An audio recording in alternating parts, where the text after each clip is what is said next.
Sinimula ng Philippine Chambers of Commerce and Industries Navotas Chapter at LGU ng Navotas kasama ang Aboitiz Power ang pagbubukas nito ng kauna-unahang business conference sa lungsod sa kooperasyon ng Department of Agriculture, Philippine Fisheries Development Authority at BFAR nagbigay ng mga makabagong industriya sa pangingisdaang BizCon sa Navotas kung saan kilala ito bilang Fishing Capital of the Philippines.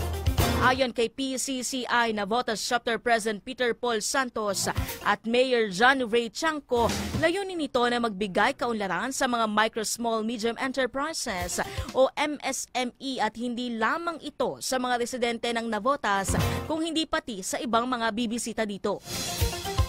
Kasama sa BizCon ang Power Distribution Company na Aboitiz Power at kanilang diesel-powered corporation na Thermomobile Incorporated at iba pang mga partners na tanging layunin ay mapalago ang aquaculture at aqua farming sa bansa.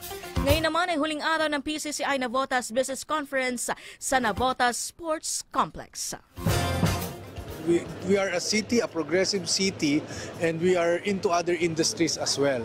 So this highlights yung strong ties with the sea and then the progress that we have gained as a city also. Well, mas maraming negosyong dumating dito, mas maraming investors, mas maraming trabaho para sa ating mga kababayan.